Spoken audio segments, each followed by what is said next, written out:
Howdy folks, I'm Clever Cucumbers, curiously concocting colorful concoctions with charismatic cabbages. I'm Amber. And here are more charismatic cabbages for us to concoct colorful concoctions with. That's right folks, we're doing alchemy. We're turning cabbage into gold. Let's get started. Do the cabbages know that? They don't know it at all. Shh, it's a secret. I'm gonna tell them. That's not very nice of you. Alright folks, and our first letter is titled, Am I a Jerk for Telling My Fiance That I Don't Want My Temu Engagement Ring? I'm a 27-year-old female, my fiance is a 29-year-old male, and he proposed to me a few weeks ago. It caught me completely by surprise, but we've been together for 3 years, and things have been going great. So I was really excited and I said yes. I really liked the ring when I first saw it, and my friends and family think that it's stunning. It's an oval cut with diamonds across the band. I asked where he got it from, and he wouldn't tell me where, but that he got a great deal on it. I didn't think anything of it until yesterday when we were in bed and I asked him if it was a diamond or moissanite, mainly out of curiosity. I don't have a preference, by the way. He said that he didn't know and that he would have to look it up. When I glanced over to his phone, he was on the Temu app. I asked him if he got it from there, and he didn't respond. So I asked again, and he responded with something like, "Does it matter?" and then left the room and ended up sleeping on the couch. I spent all night so confused. Today, I decided to download the app and look up my ring, and I found one that looks identical. I found the exact ring, and it was listed as $38. Am I mad? He makes good money, $2,000 a year, and I feel like he could have shelled out some more money for a ring better than one on Temu. Am I the jerk for telling him that I don't want it? Alright folks, what do you think? Not the jerk. I mean, a Temu ring isn't even going to be good for a piece of jewelry that you wear every day. Yeah. There's no telling what kind of metals are in there. If you're wearing it on your skin every day, if there's cadmium or one of those other heavy metals in there, it could get into your body and not be good. Yeah, well, that's the biggest problem. Those Temu rings actually have high levels of lead and cadmium in them, and there actually have been reported instances of people getting poisoned, heavy metal poisoning from these rings, right? And that's a big problem. Like, you don't want to have a ring that could potentially poison you. The second thing is, even if it doesn't have heavy metals, right? Suppose it's like just a nickel ring. Right. Then it isn't going to be a ring that is going to survive the test of time. No, I mean, nickel, tends to tarnish very quickly. Yeah. And it's, a softer metal. It's not going to take as much, it's not as sturdy as like gold or something like that can take more of a punch. Yeah, and I mean, chances are, if Temu is saying that it's moissanite, it probably isn't. Mm-hmm. It's probably like glass, to be quite honest. Because even the trouble is, like, a lot of these Temu type things, they use the cheapest possible materials that they can get, and they don't really worry about people returning them because they're so cheap that people don't even bother with returning because you have to pay shipping and all these other things, from what I understand. So I think it's more like they know what you're getting when you buy off of Temu type of thing, right? Yeah, so it doesn't have the quality of a ring you're going to wear every day of your life. And then I think there's also the issue of, like, OP says in the comments, I think, that, like, they spend more than that on their takeout dinners. Mm-hmm. And so there is, like, a bit of a value thing of, like, she feels like he sees her as, like, less worthy than, like, their takeout dinner. Well, and I mean, I'm hoping this is more like he just feels like he got a good deal. But she did end up having a mini update to this. And Opie says, after reading responses from my first post on the Am I the Jerk subreddit, I was freaking out a bit. He came home while I was FaceTiming with a friend about this. I hung up with her, and then I talked with him for about an hour or so. He apologized for sleeping on the couch, and that he needed time to think. He doesn't see eye to eye with me on my concerns about the ring, and says that he did his research, and it was highly rated. He says that if the ring breaks, he'll replace it, but he didn't say it would be higher quality. I have people messaging me that the ring could be harmful to my health, and that Temu has a horrible standards for their jewelry and labor issues, so now I don't really want to wear it. He left and went to his brother's house. Usually I would go with him, but things are just tense. Am I the jerk for telling him that I don't want it? So I think with that also in mind here, like it sounds like anytime they have like some kind of conflict, he just kind of tucks tail and runs, right? Right. And like if he had just been like really unaware that Temu's standards are really bad, then, maybe that would have been one thing. If he had been able to be like, oh, wow, I didn't realize that their rings might actually be toxic. Mm-hmm. Let's find something a little better. It seems like he just wants to buy Temu rings indefinitely and replace them as need be. Yeah, which I think is going to end up costing more money in the long run. I mean, it probably would. But Like, just get a good quality ring once. But he's also like adamant that, oh, this is good quality because it has high ratings. Like these ratings can be inflated by the like fake sellers and fake Yeah. buyers and whatnot. So you cannot trust online ratings in a lot of these cases as well. But even if they are, like a lot of people would be wearing this for costume jewelry, not something they wear every day of their life. Yeah. But let me know what you folks think. So anyhow, take care and good luck. Alright folks, and our next letter is titled, Am I a jerk for proposing to my girlfriend when she was at the gym? I'm a 30-year-old male, and I may have wrecked one of the most important moments in my girlfriend Emily's, a 32-year-old female's life. Emily and I have been dating for about 5 years, and I've never come to her gym before. It's an all-women's gym. Men are allowed to visit, but Emily says that she doesn't want me to see her when she's at the gym. I was with Emily's best friend, Susan, a 32-year-old female, when I was picking out the engagement ring. Because I was at work earlier in the day, I was all dressed up in a business suit. I was very emotional after I bought the ring. Susan said that I looked amazing and that I should propose to Emily right away. I was so happy to propose to Emily that I followed Susan's suggestion without a second thought. Susan drove me to Emily's gym, and both of us went inside. Susan was crying and filming with her phone. I saw Emily on the bike and I walked up to her. I got down on one knee and I proposed to her. Emily got off the bike and said yes. Emily was smiling and all the other gym women were congratulating her. I thought that I had done something right. Susan drove Emily and I to my home, and Susan congratulated Emily one last time before leaving. Emily started crying as soon as Susan left. I asked Emily what was wrong, and she said that she was mortified. I asked about what, and she said that she looked terrible during her proposal. I told her that she looked beautiful, but she said that she does not. She said that this wasn't how it was supposed to go, that she wanted to look beautiful when I proposed to her. She said that it's worse since Susan filmed it. So now everyone will see her like this. I told Emily that nobody would bat an eyelash, but she said that I don't understand. A few days later, I talked with Susan. Susan apologized to me for putting the idea in my head, and she suggested that I tell Emily the proposal was Susan's idea to take the heat off of me. I told Susan it wasn't her fault. Susan said that she would have loved if a guy proposed to her at the gym, so she honestly thought that Emily would love this too. So was I the jerk to the love of my life? Alright folks, what do you think? I mean, I don't know if necessarily jerk is the right word, but definitely very, very oblivious. If you're doing a public proposal, you should make sure that your partner is in a place where they are feeling comfortable and confident and beautiful. Yeah. That's why the go-to is romantic dinners, not sweating on a bike at the gym. Well, I think that's the big thing, is like OP's not really thinking about what his girlfriend wanted at the time, right? Right. Like he knows that she doesn't want to be seen at the gym, and there's a reason why she doesn't want to be seen at the gym. And I think that OP, while good intentioned, very good intention, really didn't think this through. Like, Right. Well, and I understand that she's the most beautiful woman in the world to OP, so like he may not care if she's like sweaty and her hair is a mess and whatnot.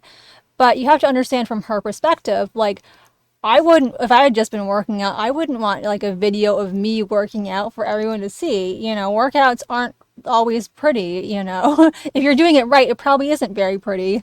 and why didn't OP just say, I would love to propose to her. I won't get undressed from my business suit. What we'll do is I'll give her a call and tell her that I'm taking her out to dinner, and then they go out to dinner and then he proposes to her or something like that, right? Right. That could have alleviated a lot of the issues that she had with this, right? Right. And I wonder too, like Susan and all of this, like I wonder if Susan actually is jealous and doesn't like Emily for some reason, because like who would be like why don't we go propose to your girlfriend while she's sweating it out at the gym? Or maybe Susan doesn't like OP and doesn't feel like he's right for Emily, right? Or she wants him for herself. Like, I wonder if she's playing. It seems like she might be playing a game here. I'm not sure, but like, Yeah. It I does feel a little bit like a game. But let's see what the wheel has to say, folks. Wheel of Judgment, turn, turn, turn. Tell us the judgment OP's earned. You're the jerk, and even your dog agrees.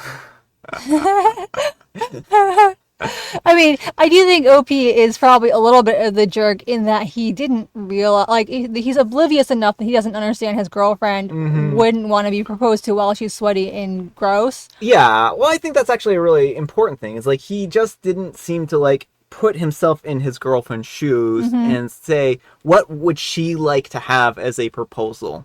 He just was like, oh, I'm feeling this for myself right now, and so Right. I want to execute on the feelings that I'm having right now without considering what she would feel about it. Right. And like we see these stories on Reddit all the time where, one partner gets so excited to propose that they do it without giving any consideration to how their partner actually wants to be proposed to. And Shy Fidelity says, Emily said that she doesn't want me to see her when she's at the gym. I mean, she said that she didn't want you to visit, but you decided filming proposal there while she was working out was a good idea? And Staff Unable says this, OP, come on, seriously, man. Your girlfriend said that she wanted you to not see her at the gym, so you said, hold my beer. And at her friend's suggestion, not only did you propose right away after getting it, but at the place where she said that she didn't want you to see her? Come on, bro. If this is real, you have some serious making up to do. Why didn't you propose with a plan and an appropriate setting? Being overcome with emotion in itself is fine, and listening to her friend egging her on is no excuse for this. A proposal is a personal and intimate thing that should consider the whole scenario. You may be a great guy, and this may be saved, but this is one of the biggest proposal fumbles that I have personally heard. Alright folks, and our next letter is titled, Am I a Jerk for Locking Our Neighbors Out of Our Bunker? Last year, we bought a house that came with a big bunker. I plan to use it as a studio/office because it's perfect to block out sound. I finally started converting the space. Since I will be keeping expensive equipment down there, I just have had a heavy lock installed. Apparently, the neighbor's kids used to play in it before and realized that it was locked now. So their dad came around and talked to me about it. He said that the previous neighbor always left it unlocked so that they could use it in case of a tornado. So it was a big safety concern for him and his family that we've now put a lock on it as they don't have a basement. So he wanted to come over and compromise about it. I said that if there's ever a tornado, we would let them come over with us. He said that it's not enough because he's noticed that we're out a lot. So he wants the code of the lock so that he can get in there in case there's an emergency. He would also give his kids the code just in case they're home alone. They are for several hours a day after school and can't reach him or their mom. The thing is that I don't know my neighbor or trust him or his kids. I don't want them to mess with my stuff, or they could give the code out to other people and my things could get stolen. It just seems like a shady and not such a good idea to me. Alright folks, what do you think of this? Not the jerk, and OP, trust your gut here. There are so many ways this could go wrong. Like, on top of that, like, if the kids get hurt there, you could be liable. Your stuff could get broken and stolen, like you said. Like, do not give him your code. Just don't do it. You know, I think that they are good intentioned. I'm giving them the benefit of the doubt. I'm And not. I think that the neighbors, they're really good intentioned and that they don't want to be caught in a situation where there's a tornado. And it sounds like they probably live in an area where there are, frequent tornadoes. That's probably what the bunker is for, right? And I think that they are concerned about their safety. Now, I think that OP has every right to lock their studio and to not trust the neighbors who they've only just met here. But they also, it's a difficult situation for the neighbors if they feel like they might be in harm's way or in danger too if a tornado comes through and they aren't prepared, right? Well, certainly, but like, I'm wondering if this is even the true story. Like, I get the feeling that the kids are just playing in the basement and they don't like that their play space has been taken away. Well, I mean, I think that the kids probably don't like the fact that their play space has been taken away, but I think that the neighbor's sentiment is sincere here. I mean, I could imagine, living in a house without a basement and being frightened about a tornado or other catastrophic event coming through and not having a safe place to be at, right? Perhaps, but I mean, certainly, like, why don't they have other, like, do they have other friends who have basements? Like, if this is a tornado heavy area, like, I know not every house has a basement, but, you know, presumably there are other houses that do have basements in the area they could talk to. They don't need OP's bunker in particular. Well, this might be also out in the countryside, and OP might be their only neighbor for, miles or something to that effect, right? Although OP does say it's quiet in the bunker, right? Which Yeah, would so it sounds like indicate. there's a lot of noise otherwise. So I think it really, for me, depends on some factors here about, some different things. I am more inclined to believe the neighbor, to be quite honest, because I think that, you know, being in a tornado prone area, not having a safe place to go would be a concern of mine if I were a parent and, wanting the kids to have a safe place to be. Certainly, but I just find the whole thing very sus and like why did they notice like if the bunker's in the backyard, entrance is in the backyard, and I don't know for sure it is, but I would expect it is. Why are they going in her backyard and checking? Like why how do they know that the bunker's has a new lock? Well, it's probably that, again, they used to play there all the time and they've, we're going to go play in the bunker and they just discovered it, right? Right. So that's what I'm saying. It's like it seems like this isn't just like a tornado only thing or they wouldn't even know. It seems like the kids are using this as playtime and the parents may not want them wrecking the house while they're away. Well, what I'm saying is that the kids have formally used it as a play area, and with also the idea that it could be used as a bunker in case of an emergency, right? So I think it served as a fort for the kids, but I also think that it served as a place where they could be safe, right? So I think, yes, they did use it as a play area, but I think that the neighbors wanting to use it as a safe location is also can are these two things aren't mutually exclusive. They can have want them for both things. You know, all I'm saying is I don't buy that the dad is that altruistic in this, like, or that. I think there's more to it going on. Yeah. But let me know what you folks think. So anyhow, take care and good luck. And Shammy Dammy says, not the jerk, no compromise, no code. He's pretty bold, isn't he? And Bunky Doodle 28 says, if you need an excuse, my insurance does not cover it for any possible injuries or issues in regards to the use of the property by third parties. Please ask your children to stop trespassing. Thank you. I will not be discussing this again.